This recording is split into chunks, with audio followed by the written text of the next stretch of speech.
Masters here. I'm here to give you my take about the Elden Ring, what I think about it, my first ever Dark Souls type game, playing and beating and finishing. Spent about like 200 plus hours, give or take, on completing the game, and this is just my whole take of it now, since I've completed and everything and so forth. So, going into this game, I had a little bit of like, I don't want to say doubt, but like the shroud of mystery, like, will I be able to beat it? If so, will it be long? Will it be, quick? What's going to be like my whole mindset, going into this? And I think for most casual people like myself, it was just, for me, give it my all, and try to get it done, I played Dark Souls, I think 1 or 2. Hellboy would probably most likely know. And I played maybe a few minutes of it. Got a feel for it, but I think a night came and I got killed, and that was that was all she wrote. Grand opening, grand closing. Then just getting to different things like Nier, and Bloodborne, of course. I've tried, and did my own thing, but I think with Elden Ring, it was a different approach. I feel it was more just looking at it on a grand scale, just completely different from a From Software game. You have things like jump, you could call on a horse, and I thought that was a pretty mechanic for them to put in the game, just to, see, because there's a lot of traverse, a lot of platforming, and I thought it was, legit. The map, open world, vast, huge, and I thought, wow, and just hearing, I think, if I wasn't mistaken, Hellboy had said a lot of Dark Souls games don't really come with maps or have maps. You just have to know where you're going. So I thought just an overall better introduction from the open world to even some of the enemy encounters to testing out some new weapons and equipping Ashes of War onto certain weapons. Overall, I thought it was a great game. Really, really, really recommended for anyone who's into action RPGs or just RPGs as well. The story to me was a little bit different, but I got into it right away. I thought it was just something that was like, wow, a war's been going on. You have these demigods and these, these bosses that were fighting, and none of them killed each other, which was always like interesting, and have these real sad, dark, origins and just, history behind it. So I thought that was very fascinating. And then you coming into the world now and being a part of that was even more fascinating, just being at the places like the Round Table and, building bonds with, the NPCs, and then seeing some of them go rogue or getting killed or, just going to find their own, different path was always something interesting. And then the volcanic manor was a little bit of the same, but you're hunting your own. So I always felt like, wow, just understanding the lore of the Tarnish and what it is that you're doing and how does that make you feel was just something to me that was definitely different, that I felt was cool, because it's like you could pick a choice. And I was trying to do everything as much as I can in the game to complete. I wanted to take on all the bosses. I wanted to complete as much stuff as I can, so when I do my second playthrough, I have more of a better idea of what weapons I'm going to go for and so forth, and what bosses I feel like I'm ready to take on at that particular point. So it was definitely cool. The bosses also, let me get to that, was definitely interesting. There were some gimmicks. Some bosses had different stages. You would knock one down, beat it down, or whatever, halfway health or almost halfway health, and then it'd be like a cutscene. They go into this big transformation, and then they get their health back. So you're just like, oh shit, I have to, replenish my health, and you got to go at it again. So I thought it was definitely cool. It definitely had me think more strategically of where to put my stats, on what to do, how much, items to carry, and so forth. So I thought that was a really great part on that forefront. But a lot of the bosses, man, they weren't, some of them were pushovers, some of them were type filler, but a lot of them were really hard. And I think the number one, or at least in the top 3 category, people would agree with would be Melania, just being an SOB, you know, through and through.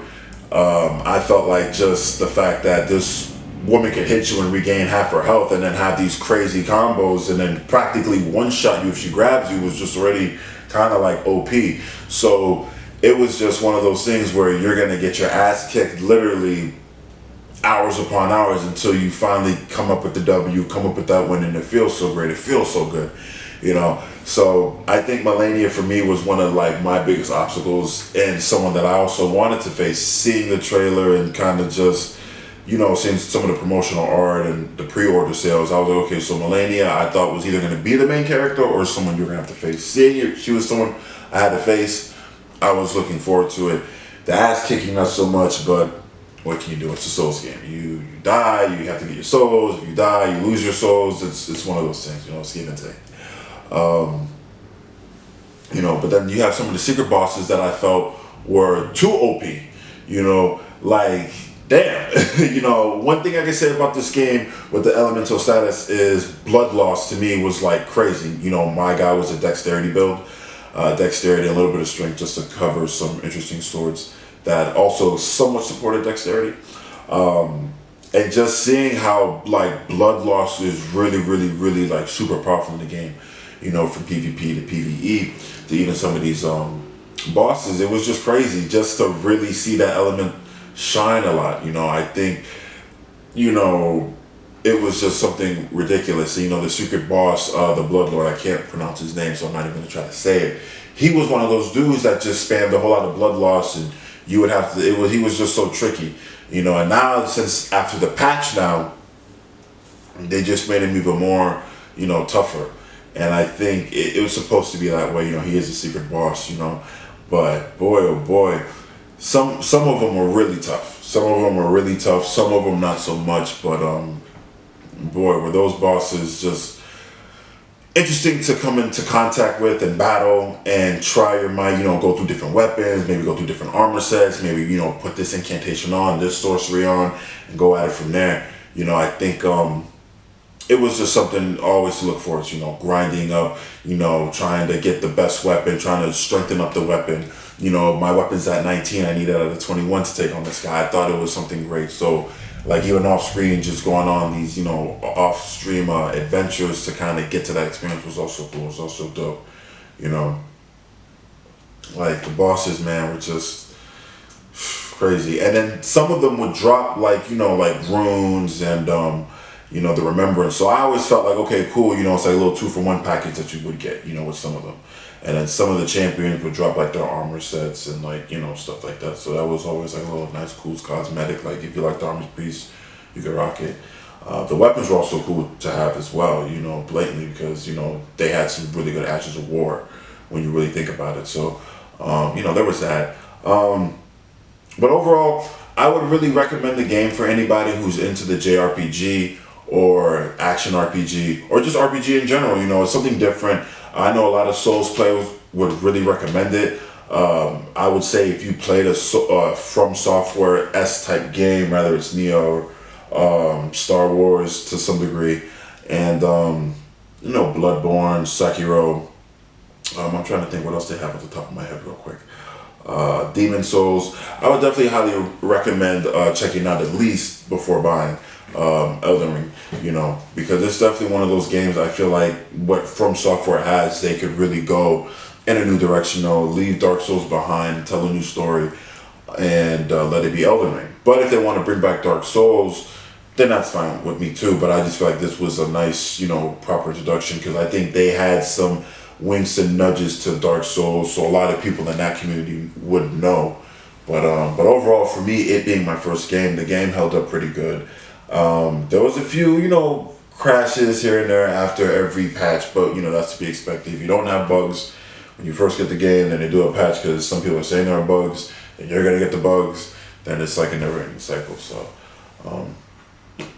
you know how that goes. But overall, man, like, I think what I'm going to do next is more than likely do like, before I do New Game Plus, probably do like a new game, start with a whole new character, build up maybe, I don't know, a different type of class, hybrid, and go at it from there. Take on certain bosses to get the weapons I need, then take on the first boss again, because playing it as my first, he was pretty much like my first true challenge. And then once I got over that hump, then the rest of those bosses kind of seemed a little bit more easier, a little bit more like not so much aggressive. And then you had some in various dungeons or in various stages that were very aggressive. So I think I would kind of combat it now, take on certain ones that I know, and then the ones that are like damn near impossible to get. Rather, it's that one dragon, space void. I call it the cosmic dragon, the fake Stardust dragon. You know what I'm saying? Dragon Void or something like that. He was definitely a problem to go against, just because you would have to like run almost half across the screen to get him, and he's shooting all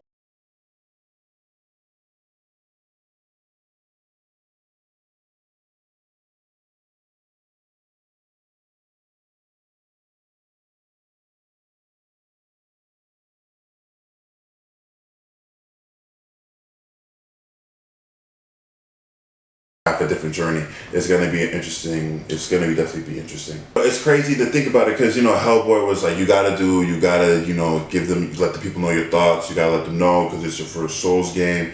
Him. He was like, oh, I'm a Souls vet. I know how to do this. I know how to do that. So I had to do it. I had to let him know. Personally, it being my first true Souls game, completing it and beating it. It makes me feel now like come October or so, maybe, I'll go back into Bloodborne, restart it from fresh, play it from start to finish, and definitely give the world my take on that. That would be like my second Souls game. By then, probably beating it. And hopefully by then you guys are still with me, with the channel, see where I've been, and so forth and so on. But yeah, I think I said what I had to say, just waiting on the DLC or the expansion, whatever FromSoft wants to do. The ball's definitely in their court. They know the game. Got good received, a lot of good reviews, sold X amount of dollars. So I think it's something that the ball's in their court. Whatever they do, they're just gonna focus on building up a patch, and then maybe next year or so drop DLC. We'll be waiting. I think everyone will be waiting to see what's gonna go on. And for many people that are interested, I'm not going to get too much into the ending, but I will say that there are multiple endings, and I feel like the one that I picked was pretty interesting, just because of when you play the game, you're getting captivated in the story. You kind of want to see where it goes from there, and how some of the bosses on certain scenes would often, give you this certain particular type of dialogue. I felt like was fitting for my ending personally. For people who want to see, it's in my channel. It's going to be episode 12. So it's definitely something for you guys to go ahead and check out. Give me your thoughts on it. What was your ending? What do you think they could have done a little bit different with various endings? Do you think there could have been like a true ending, like a median kind of ending, and like a real bad ending, or like a fake semi kind of bad ending? So give your thoughts down below. But please, if you guys like the content on my channel, please hit the subscribe button, and also hit the thumbs up, if you guys are digging this first video ever. Also hit the bell for notifications, so you guys know when I'm either going live or I'm dropping the content on my channel. So this is Class Masters for his first ever visual, to kind of give you guys an idea of the man behind the video game that's been popping this stuff for quite a long time. This is me, I am him. So I just want to say thank you for supporting the channel. Thank you for pretty much seeing me play Elden Ring, getting frustrated, losing sleep, probably, live streaming and falling asleep. It happens, we're human, what can I say?